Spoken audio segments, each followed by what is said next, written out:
Ladies and gentlemen. I want to know, can you find your mind?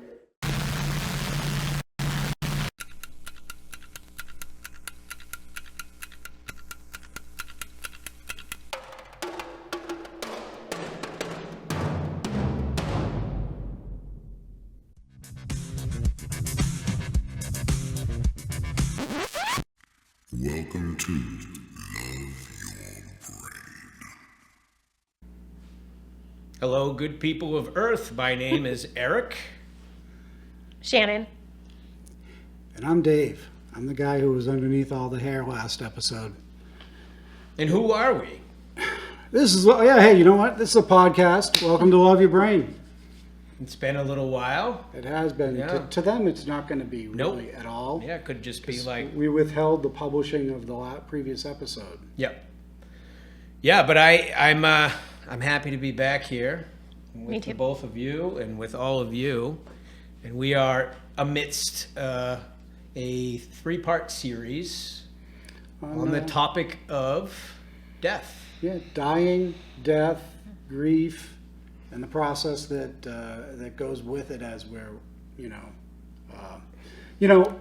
I want to say before we start, when we ended the last episode, I found myself jamming in all the last things that I wanted to get in off my list, which felt really crass at the time, but it's been bothering me that much that I've waited till this long to say that, the last thing I wanted to do was just end load the whole thing with a bunch of Information. what could to people sound like insensitive information about what happens to a body, but I think part of this whole process to me has been about, it's probably, I don't know if I should dive right in yet, but Go for it, man. the entire grief process to me did not make sense until one day I was driving down the road and I was listening to the Reverend Gary Davis sing "Death Don't Have No Mercy." And I started to think about how, and especially I'm a big fan of the blues, but when you listen to people singing about death, and especially in the situation of people who are coming out of the Jim Crow South and what have you, it was in the bed next to them. It was in their kitchen table is where they waked their families. They buried them themselves. There was, they lived with death as a next door neighbor. And until it suddenly hit me that I needed to be closer to death in order to be able to grieve. For me in particular, I needed to be able to, in a way it would be confronting it, but I had ran for so many years before that. So It's interesting that you say that. I was listening to different podcasts, and I watched a few YouTube episodes on grief and people's take on it. And one of the things that comes up is this concept or idea of grief illiterate. Is that, yeah? Did I write that? Yeah, grief illiterate, like that it's a product of of our culture, and you're like hitting it on the nail with, I think, the illiteracy or the lack of understanding what grief is because we don't have a good relationship with death and dying in this culture. And suck it up, man up, don't cry. Oh yeah. Oh my God, I would. Or did you think I was really just doing that to him? No. It just made me think. After my aunt passed in the beginning of May, we were celebrating her birthday, and I thought that this was an opportunity to be like, hey, all my family's there. We were all bedside when she passed, and I thought that would be the place and time to be like, for us to share how we are doing with death or the grief. So I'm like, I'm really struggling with this, and everyone was more like that. Yeah. More like, you're not even gonna know, whatever it was, whatever their response was, and I was like, oh. You have to get over it. Let them go. It's a part of You're still not life. over it. Yeah. You got to move on. Dude, That's. You're still not over it thing. I got a bunch to say about that. So welcome to this episode on grief. Yeah, if you haven't been able to tell, that's what we're talking about today. Yeah. And our very first episode, we were talking about my brother who back in 2014 died of an overdose. Didn't know he used until he turned up dead. And so in a way, it was kind of one of the things that helped launch some of the conversations that helped launch this podcast. And that particular death was so difficult for me to process because I watched the game with him on Sunday, and then I got a call a few days later because nobody had heard from him, and that was how I found out he used. That's how I found out he died. There was no final moments. There was no nothing. He's younger than me. Everything that's not supposed to happen happened. Yeah. And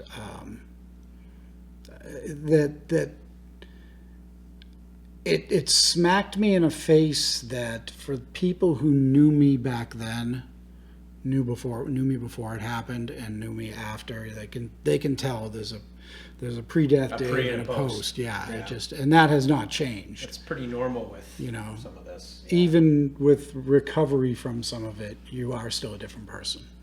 Yeah. So. Yeah. I don't know why anybody would have the expectation that you would be the same in it for any of it, Well, that just suck it up kind of stuff. Well, so my brother dies, and I mention it in a meeting like a day or two later with some people. And the next week I was talking to somebody and they were asking why I was so down. And I said, well, my brother died recently. And he goes, yeah, you told me that last week. You're not over that yet? Yeah. Grief illiteracy. And people that have fear of death, they want to avoid it. Yeah. Avoidance and just pushing it down. It's uncomfortable for people. I think it is, yeah. Or some people just have a belief system where maybe they're not uncomfortable, but to them it's not. You know what I mean? Like I do think people who are really into their faith and religious practice, maybe that is a cover for like any fear that's there, but I was like, I don't know, it's just funny to me that I'm ready to like delve into the depth of like how it's making me feel, and everyone's like, yeah, we're good. I'm like, okay.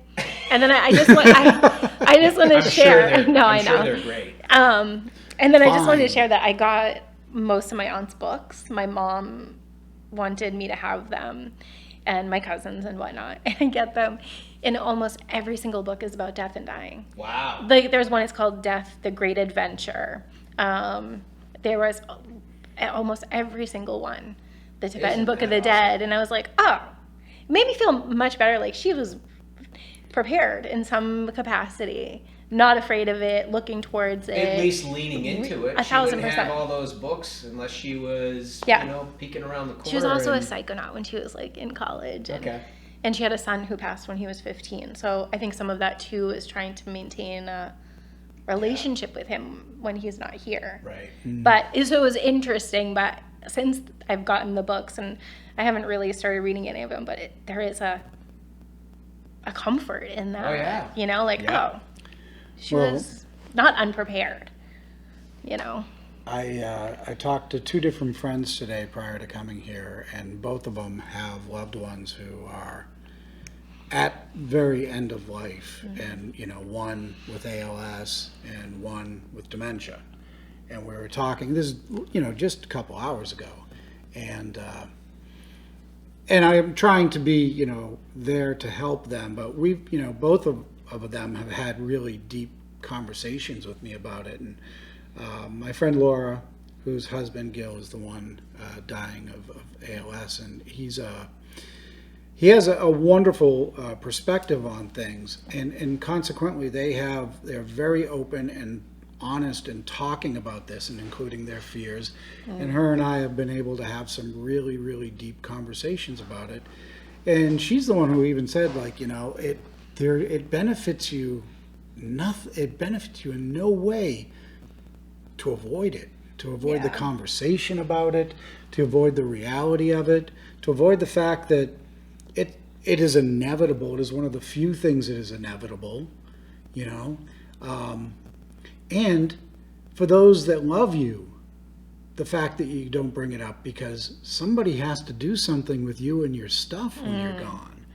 And nobody really ever thinks about that. And then when they do, it's like, well, we'll get the dumpster and throw your shit away, Ma. Don't worry.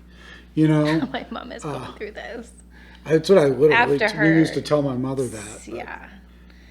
She's becoming a minimalist. She's like, I don't want you guys to have to go through my things. and I'm things." trying to do the same thing for my kids. Oh, okay. I'm offering This it is to part them of as I their go. grief process is going through my things and getting rid of it. So, like, I'm not living my life. I want to go out. I want to go out even.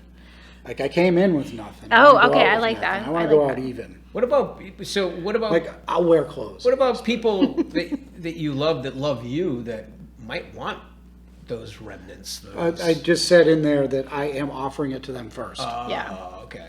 Like, hey, I'm more than happy to move this from my room to your room. It's yours Cool. now. Cool. Yeah, I have an aunt. I have another aunt, and at Christmas, when she hosted Christmas, she gave everybody sticky notes, and you had to write your name on it and stick it to the things that you wanted in her home for when she That's passed. so cool. So now, when you go there, there's like There's a sticky note. stuff on the wall. With That's sticky great. notes with names My on it. grandmother did that. That's awesome. That's amazing. And what's funny is my older brother has been a solid atheist for as far back as I can remember. More than you? Way more. Way more. I'm not an atheist. No, you're agnostic atheist. I mean, yes. I know what you are. What you call yourself. No, Go ahead.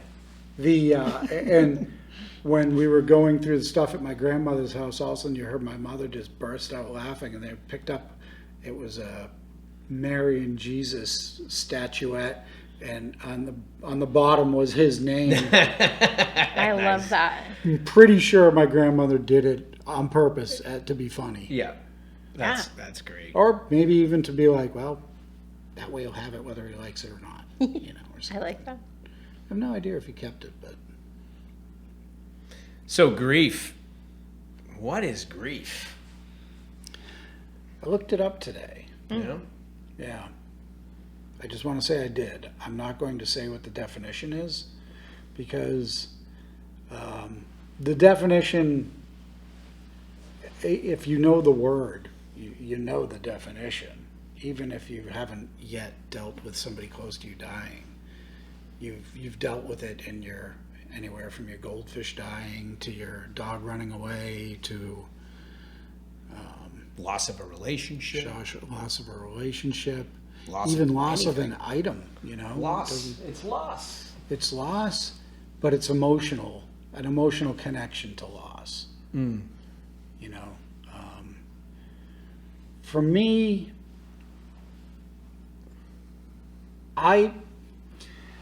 so the Audubon Center in Auburn, New Hampshire, when it was opened in, I think it was 97, my friend and old girlfriend of mine named Kathy Small had died just prior to that. And all the donations went to the center. And then a bunch of people went and we bought a bunch of flowers and stuff, and we went and we bought a stone and had something that had been etched in a trail log from her, carved into a stone, and we put it at the entranceway, and we planted all kinds of flowers and then a couple granite benches. And that all got done collectively from the group Grief, right after her death. I couldn't visit her in the hospital. I was terrified. I didn't want to see her like that. I ended up not going and planting flowers. I ran in the other direction and then proceeded to, for the next 22 years? No. Something like that. 22 years, let's say. Feel like I was haunted. For not facing. For all of the stuff that I might have felt bad for when back that would have been, had I said I was carrying around on my shoulders, would have been laughed by her, but she'd be able to be like, seriously? You're beating yourself up over that stuff. Everything that was connected to her, I was rougher and rougher and rougher on myself. And so when her memory popped up, I was almost instantly hard on myself. And the whole thing felt like a haunting. Like I could not shake it, and I could not do anything to make it better. Like I went to counselors, and I tried writing letters and talking to gravestones, and you name it, and I tried it. You know, and so in that respect, it was like a haunting, and I could not shake it. But it wasn't a haunting of a house; it was a haunting of me and my relationship to her. And even though I knew she wouldn't have approved of me being the way that I was over the whole thing, I couldn't get rid of it. How did you get wanted rid to. of it?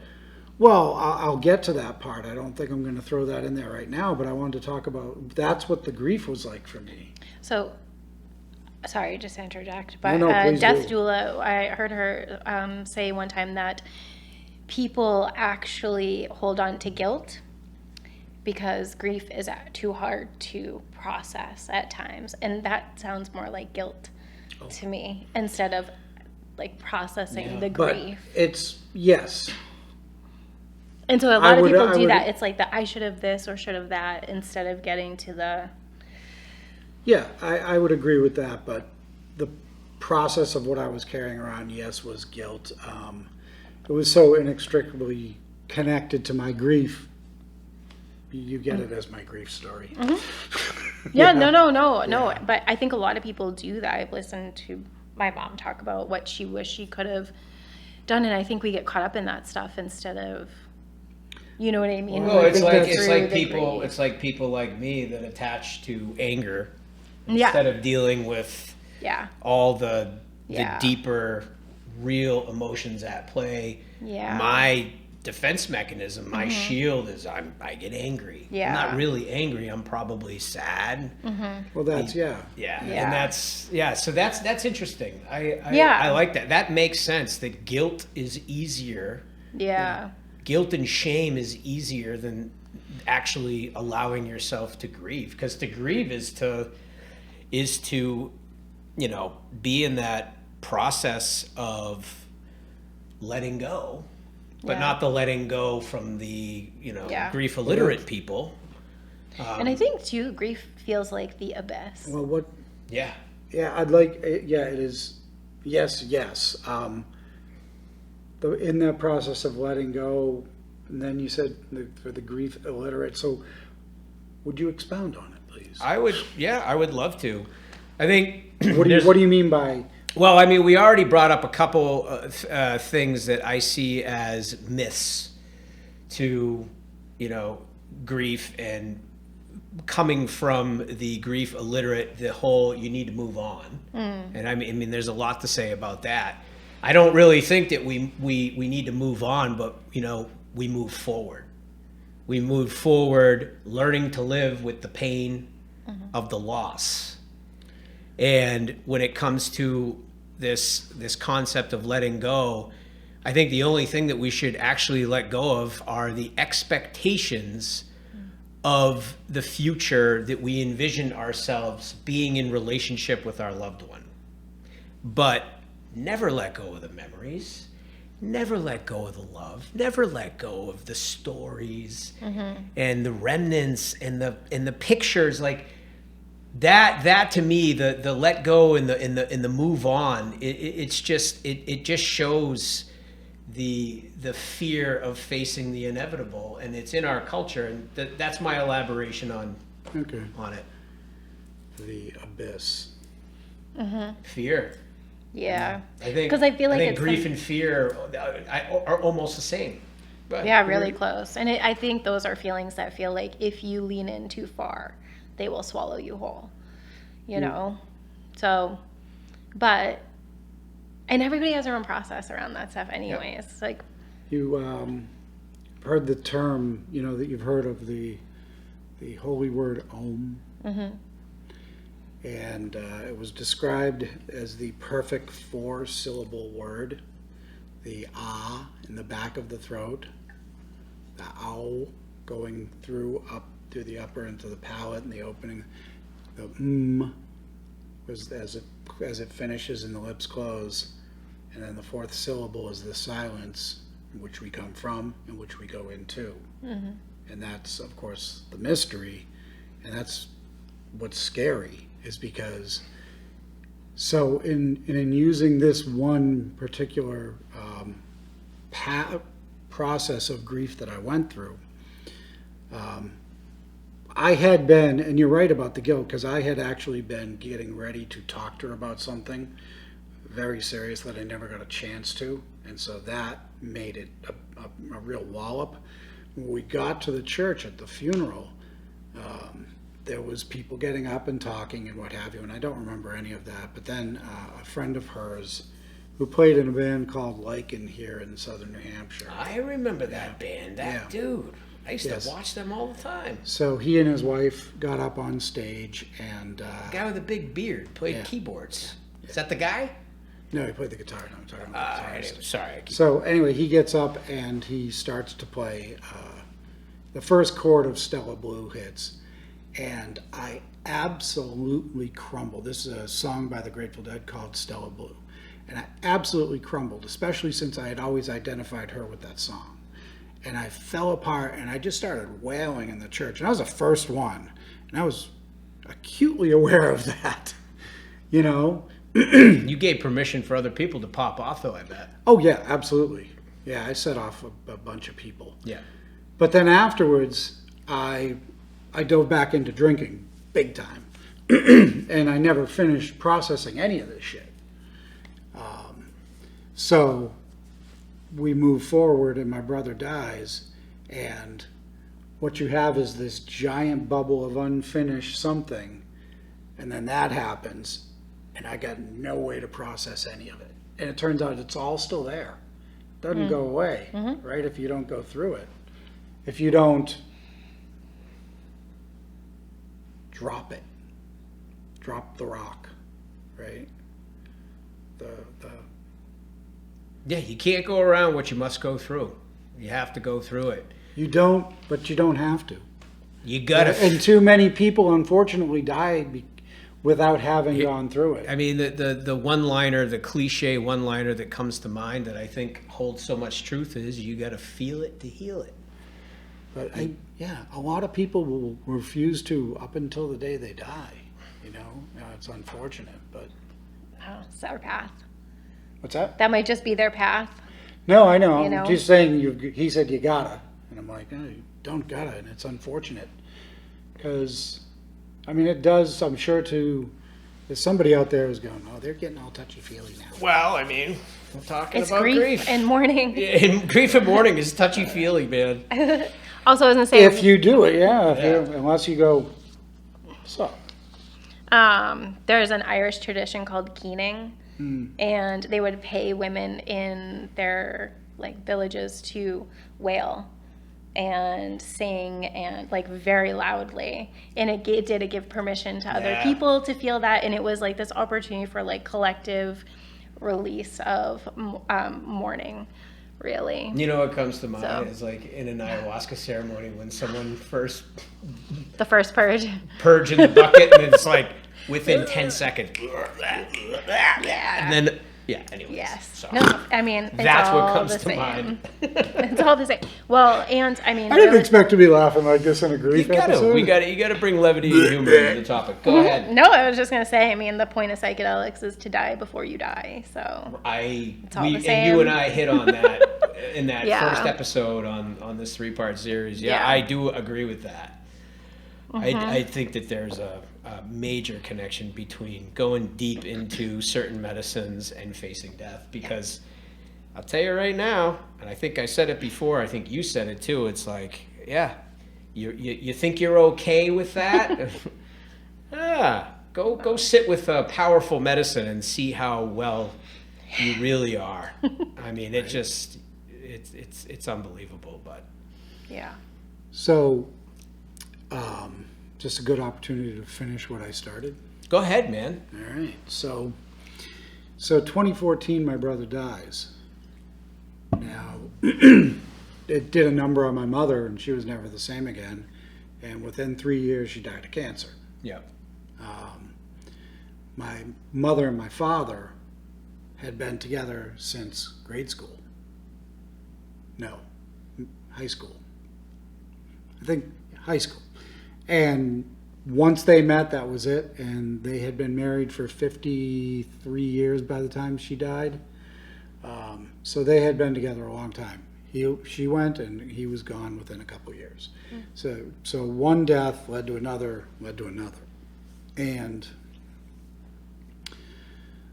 I found myself, I would go, I'm not a big person for going and sitting in cemeteries. They don't really do it for me. But I had this wonderful little memorial with a stone bench that nobody ever goes to, barely, out at the Audubon. So I would drive out there and I would just sit there, and if I needed a place to be alone. But so during the pandemic, I went there and I was really upset one day, and I got there and the entire thing was so overgrown I couldn't even see the stone.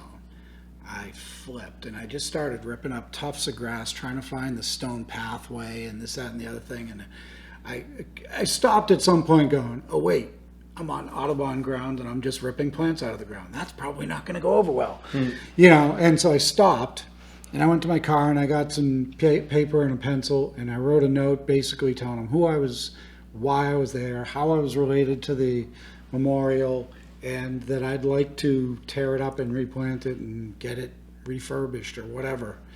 And I put it in a drop box, which apparently had a hornet's nest in it, so nobody went in it for months and got my message for a while. But anyway, they called me one day, and the Audubon Society called you. Yeah, the Audubon Society called me. They had gotten the message, and to make a long story short, they knew it needed to be rehabbed. There is now a new program that's maintaining it in perpetuity, and it's in combination with the UNH's the UNH extension for the Master Gardener program that they've got. And so they've got these Master Gardeners in training, or Master Gardeners helping keep it going now. So that part of the story is wonderful. But when it first started, it was in the middle of COVID, and nobody was volunteering, nobody was going near anybody, and everybody was stuck at home. And all these new young plants had been planted, and they needed some way to get them watered regularly. And so I was able to go about 3 or 4 times a week down to the garden, and I would just sit there and I'd call it chop wood, carry water. And I would walk over, I'd get myself a pot full of water, and I'd walk around, start talking to the plants, talking to the people who were dying, and then starting to realize, of course, as I got more comfortable with talking out loud, because there's nobody, no cars, no nothing. And I started to say all the stuff that I was holding inside. And I started saying it to every single one of them as I went through this. This went over the course of months. And it was that kind of approach that got me to the point where I started to finally heal. And this was after doing everything else, but there was something about being alone and talking to the person that's still alive and that I carry with me to this day. And when I started that, and I started to develop a relationship with them on that level, that's when my grief started to fade, and I had come out on the other side of it. And I want to add that my father died in 2022. So by the time he died, I had been doing this. And the first thing I did when I found out he died was I got myself to the funeral home and asked for a solo room with just me and the corpse so that we could talk. There you go. And when he died, I went to the crematorium. Just so you're aware, I don't know if we said this last time, but you are not only allowed, but they ask you if you would like to go to the crematorium and help the body's final journey off I didn't know and that. push the body into the crematorium and shut it and hit the button and go. And you can actually go and do this, and it's not a big ceremonial thing. You get to push the body in the Yes, you do. I would have fun with that with certain people that Oh pass. my god. I don't know what songs I'd sing or things I'd say, but I would bring some levity and humor into it. Absolutely, and I did. You know, I mean, my cousin was the mortician, so he met me there anyway. But you know, and then they all kind of left me alone for a minute, so that you know, and then I kind of it's like it's the same kind of roller system as a grocery. So you know, you don't want to go too hard and bounce them off the back. You know, Yeah. it's like speed. It's like skee ball. You want to get it just right. And, no, I'm kidding. And then you can send them on. And I've actually got a picture of, because they burn it such hot and as reburners and stuff, it's almost totally just a heat you can see coming out of the chimney, but I got a picture of it, Wow. you know. But I got that close to it. And there was no tearing at my heart afterwards like that, like there had been. I wonder too, it's like if the first time, you know, that we experience death, that's like that first cut. First great loss. But it's like, right, like you said, there's no tearing at your heart. It's like, well, maybe it's just already open. You know what I mean? That's Like, yeah, I believe you're Yeah. right. Yeah, So I it's believe you're like- right. I and you believe know what I to do by then. went through it Yeah. as if I went into it like a good proper New Englander when the water's 62 at the beach. I just walked right in anyways. You just take it, you know. But it's important that I got to that point, you know, and I highly recommend to anybody I know that when they're going through that, if that you have a loved one who's getting cremated, that you, if you want, you can attend the body and, you know, help them on their final journey.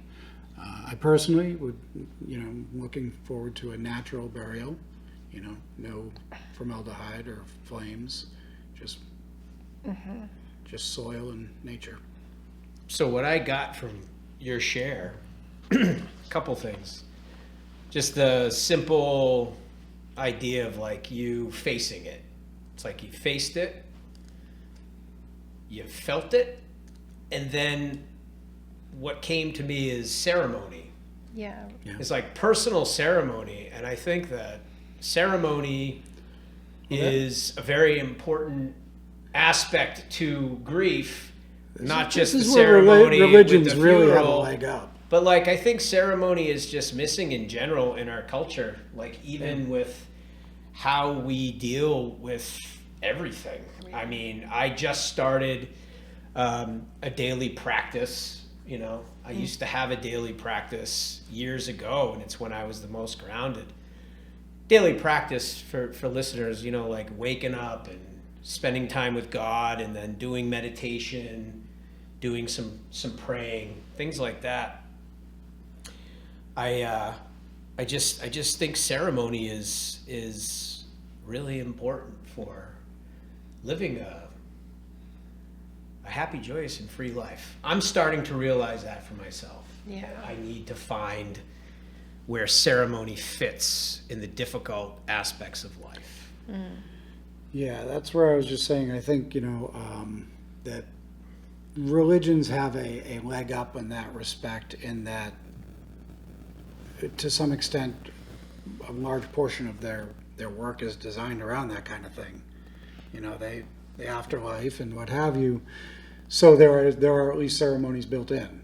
And if you're Yeah. religious and if you follow the ceremonies, that they mean a great deal to a lot of people, right? But I think also as we as a society, you know, we've got higher than ever numbers that identify as atheists than we've ever had. And with that, there is a natural pulling away from ceremonies that we may or may never might have been doing out of pressure more than anything, you know, like I did as a kid. But then you have that loss of spiritual center for a lot of people. They're not connecting spiritually on any level with friends or, you know. I mean, a football game's nice, but, you know, a lot of us don't have friends who sit around talking about this kind of stuff. No. I mean, I don't tend to hang out with people that talk about football and Yeah. the weather. I tend to be around people that are willing to have these conversations, and that's a good thing. Mm-hmm. Yeah. And I think ritual and ceremony doesn't have to be religious or even spiritual necessarily. No, That's not what I you're agree. comfortable with. It's like, I don't know. I think there's other ways to do it. There's a funeral company in Australia called The Last Hurrah, and they do like really catered funerals, I guess. Like And themes and themes, like Star Wars. whatever Whatever it is. you There was like want. a lady who was like a sex therapist, and they just had like, it was like very kinky, and I don't even, you know what I mean? They really cater to the personality, and I feel like that's beautiful. I agree. And I don't guess I wasn't trying to say that that's the only way to No, do it. But I never think I that. think you're right. I mean, you know what the number one most played song at funerals in Great Britain is, right?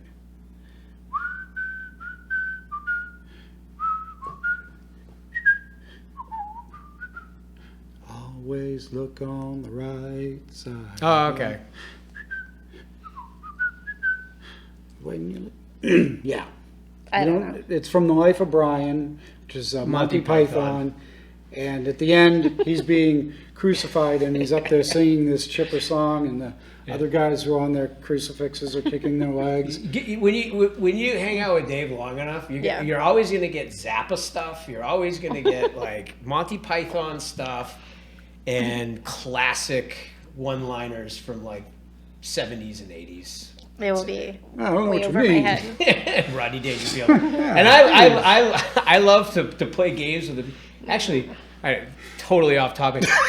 I don't even give a shit because I was so proud of myself.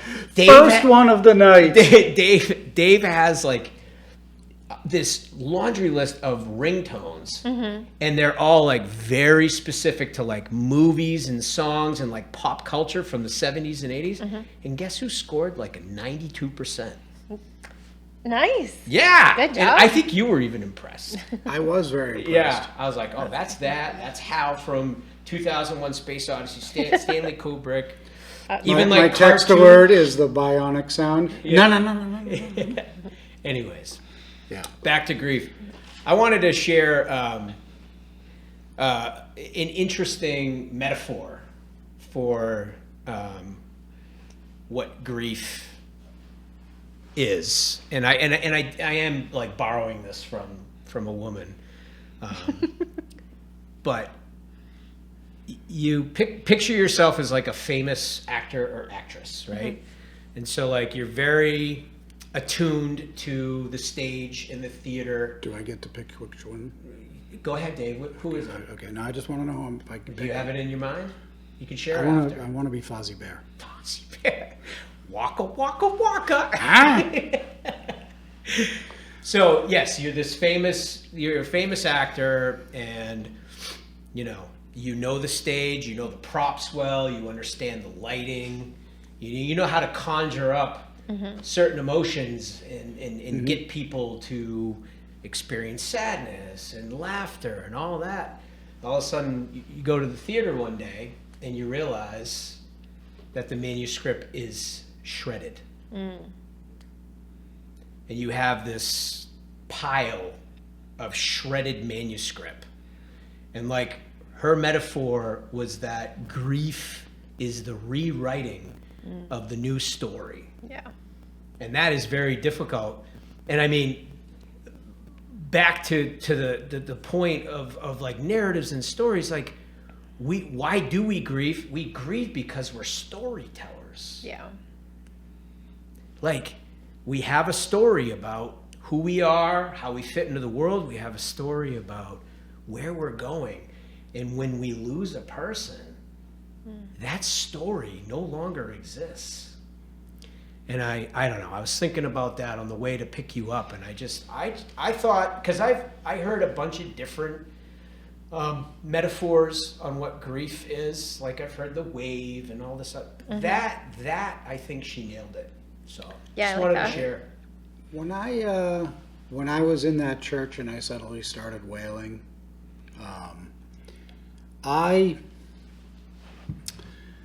I remember distinctly having the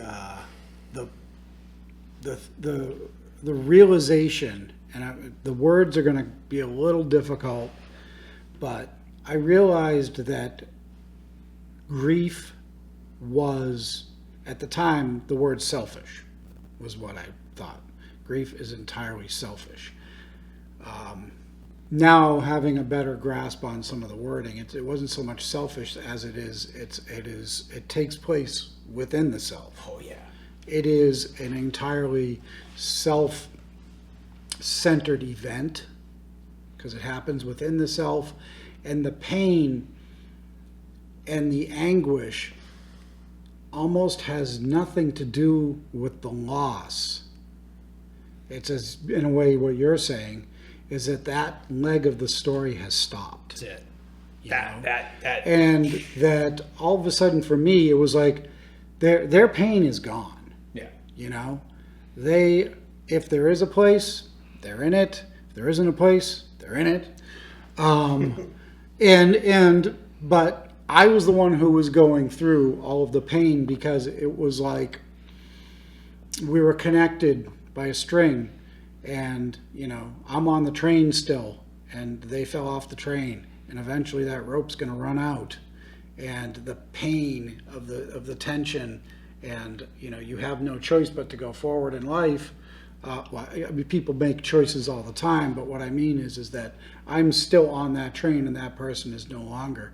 And that separation was what was so painful. And it was all about me losing them at the time.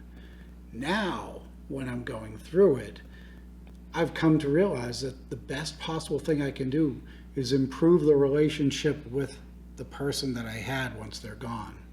And I continue to work on improving that relationship. I talk to them when I need to. And knowing me and knowing my belief structure, I don't necessarily believe I'm talking directly to them. If I am, cool, right? But There's that agnosticism, that little bit of agnosticism. well, hey, I love it. well, I it's love it. because I that's love it. because I am willing to say I don't know. I love that about you. Yeah, and I wish more people could say they didn't know, but I don't know. But I talk to them, and I know it's just like with prayer for me. I don't know if there's anything on the other Right. end of the prayer, but I know that the act brings calmness to me, and I know that the continuing and joking around. My mother, we joke with her all the time at my house, my kids and stuff. Just be like, oh man, Nana would be pissed. And my mom was a colorful character of like knitting and dropping F-bombs. Oh, that sounds like my grandmother. Yeah. And we bring up my grandmother all the time. Yeah. Like the dirty jokes that she would tell that she totally messed up the punchline. I love that. Which made it even more funny. But she was a character. I still bring her up all the time. Yeah. Nana Shaw. Yeah, and so for me, that has been part of the process is learning that you still walk around with that person, that everlastingness of a person. When to say your soul is everlasting is that as long as you are remembered, you still exist. It's just your line in that story has not grown any longer in terms of at least the three-dimensional plane. Right. Huh? Huh? I hear you. I think that Right. I will shut up. if we're going to be talking about grief, there's listeners that are like, all right, what about the 5 stages of grief? So I'm going to do a quick little ditty on it.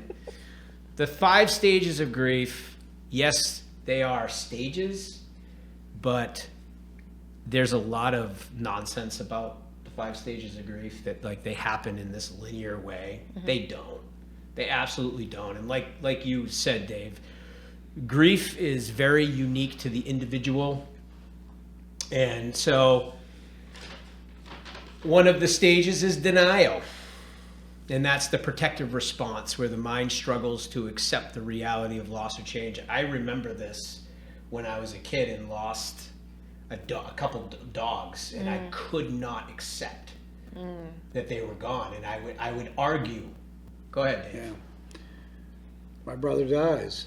Sat there and I argued with my father for almost 2 minutes to him to get on with whatever he's trying to tell me because his joke wasn't funny. Yep, there you go. Anger, I mean, that's an obvious one. Frustration, resentment, blame, and rage directed at ourselves, Couldn't look at us. others, For life, years. or existence itself, God. Yeah. Bargaining, and I remember this when my dogs died too. I lost like 7 or 8 dogs in a matter of 10 years, and I watched 5 of them get hit. Oh my God. Yeah, Lord. that was my first experience with death. First, But- second, third, fourth, fifth. Bargaining, trying to regain control through negotiation, fantasy, regret, or replaying scenarios differently in the mind. It's interesting because bargaining comes up to not so much with the loss of a loved one, but the loss of relationships. Yeah. Oh, yeah. Oh, yeah. And that is one that is very challenging to navigate I because don't the have person to do it this way. We won't. We'll do it totally different right, this time. the person is still here, right? The person's still here, and so that is very challenging. Depression, another stage, deep sadness, heaviness, emptiness, withdrawal, grief, or exhaustion as the reality of the death settles in.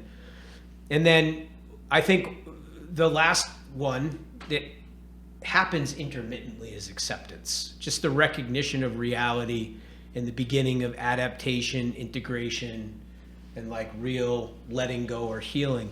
I'm actually in a very interesting place with grief right now. I'm in anticipatory grief, which is a thing. And I Yep. wanted to bring that up. I mean, I'm sure you experienced that with, Yeah. yeah. Yeah. So I have a close, very close friend. I'm going to be a little cryptic because I don't want Yeah. to. I have a very close friend that is at the end stages, like you and with your friend, and it's an odd place to be, to like begin grief before the person actually goes. And I guess for me, it's more of like envisioning what it's gonna be like when that person's gone. And there is deep sadness, but it's an interesting aspect of grief. And then the only other point I wanted to make about grief is grieving the loss of how someone once was too. Like. Yeah. I experienced that with a very close relative who went deep into the depths of addiction. And I didn't even know that that person didn't resemble who he once was. And that was some very interesting grief to experience. So grief doesn't just, and just for the audience, and I know we all know, but grief is not just about the passing of someone. It can happen before they pass. Or just like the shift of life, Yeah. like my youngest just graduated high school. Like there's a lot of change in there, and there's grief around them growing up, or the change of our relationship and what that was or is becoming. It's all the same. It's all the same. Yeah. I was on a weekend teaching with my teacher, and during that she had been editing a book by her teacher, Lama Zopa. And the book is called Your Loved One, Help Your Loved Ones, I want to make sure I get this right, my phone, help your loved ones enjoy their death and go happily to their next rebirth. It's got a very Buddhist kind of sounding title, and it's written by a Lama, so it's kind of got a Buddhist bent, but it immediately gets delivered to anybody who's reading it, whether they are a Buddhist or a Christian or an atheist, it doesn't matter. And it's approached from that direction. And I highly recommend it. It's a wonderful book, and it can be gotten online. But what it helped me with was one of the first things when he started talking about it is he said, what I had said earlier about, why wouldn't you want to be prepared for your own death? Right? Why wouldn't you want to at least make sure that the stuff you want to make sure is done is done? For one thing, living on the very edge of knowing that you're mortal makes you more present in your daily life. Definitely. There's that. There's also the fact that, there's a peace of mind in knowing that I could go at any moment and be happy with that. But more than that, there's just, even if you're busy, you got children, things like that, like there's just so many reasons to just be discussing the matter or thinking about the matter. But the biggest one being is that, that statement, it's a good day to die. Those people aren't living in the, oh my God, what if? The fear of the fear of the future, any of that. And so in reading this book, I started to get this position where I realized how important it was. But in terms of the process as a Buddhist, there are a great many things you can do for somebody as their death approaches. And there's a great many things they can do in preparation, And there's a lot of things that we can do that, again, I can't guarantee that they do or don't work, but I have a belief that if I do these things, they will help to some extent. It may just be that they help me. I don't know. Again, I don't know. But there are a great many things that can be done. And, I've certainly offered this book to a few different people on their way out the door, because my result to processing this grief has been to go toward death, but also go toward people who are struggling with it, who are struggling with losing somebody, having lost somebody, and to try and help them through it. I had somebody recently thank me for telling them about being able to go to the crematorium, because they said they probably would have convinced themselves they're not dead yet if they hadn't actually pressed that button. So it does bring a certain here and now to it. Get right in between these two as I hit the microphone.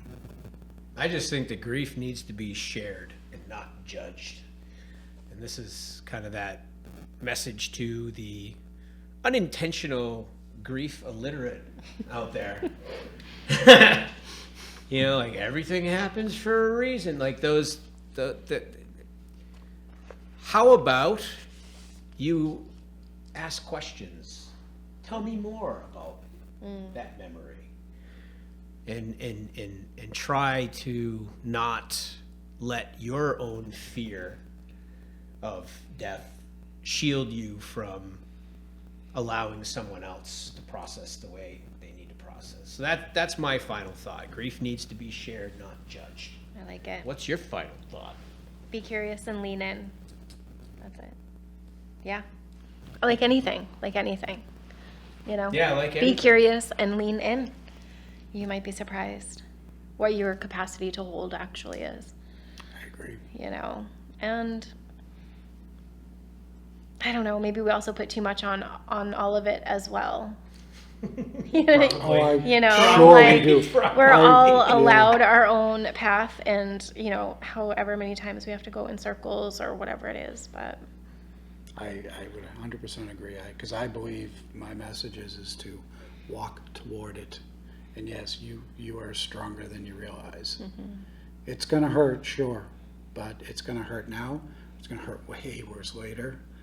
Walk toward it. And something I've never, ever done before, I'm going to dedicate this episode to my brother, Dan Rio. Beautiful. Yeah. And with that, we thank you all for joining us on this episode, and we will see you next time on Love Your Brain.